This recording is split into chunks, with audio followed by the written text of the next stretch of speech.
Mount Rinjani stands tall and majestic on the island of Lombok. For hikers, it's both paradise and a test.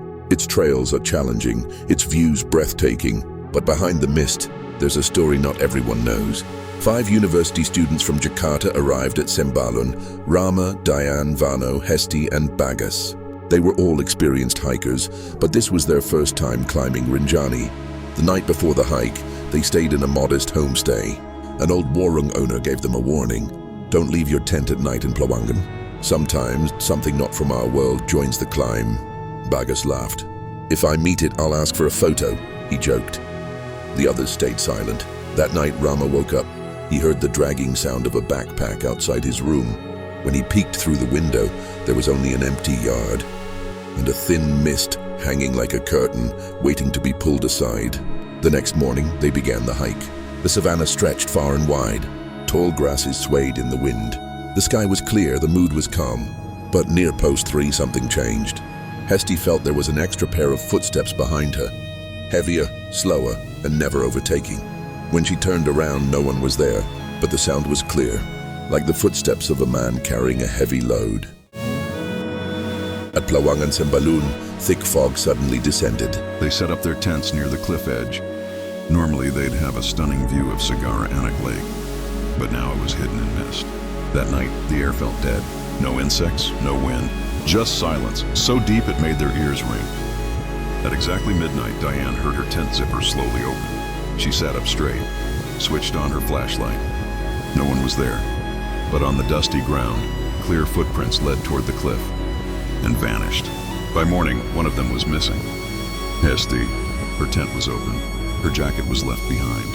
Her backpack untouched, but Hesti had vanished into the mist. Rama found something near the cliff. A trail of small stones arranged like steps leading down toward the lake. But that path wasn't on any map. Panicked, Vano insisted on going down the trail, hoping Hesti had fallen. But Bagas refused. That trail isn't meant for humans, he whispered. Rama looked at him, puzzled. His voice was different, his eyes blank. I've been here before, Bagas said quietly. 25 years ago, there were 5 of us, but only I came down. Now I've come back to take someone's place. The group froze. It made no sense. Bagas was only 22. But when Rama touched his shoulder, his skin was ice cold.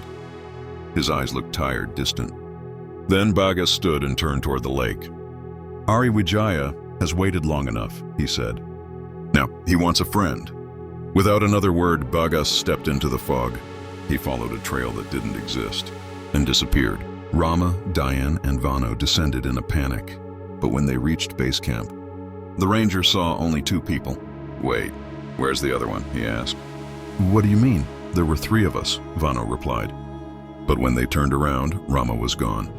Search and rescue found only 2 empty tents at Plawangan, and 1 red jacket hanging from a wooden pole. Below it, an old photograph. 5 smiling hikers at Plawangan.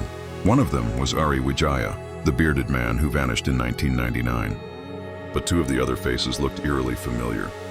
They looked just like Bagas and Rama, but they weren't even born then. Since that day, many hikers have reported strange things. A lone man walking slowly on the Sembalun trail, always lagging behind, or the sound of tent zippers opening by themselves at night in Plawangan. And sometimes, one member of the group never comes back down. They all call him the hiker who never came.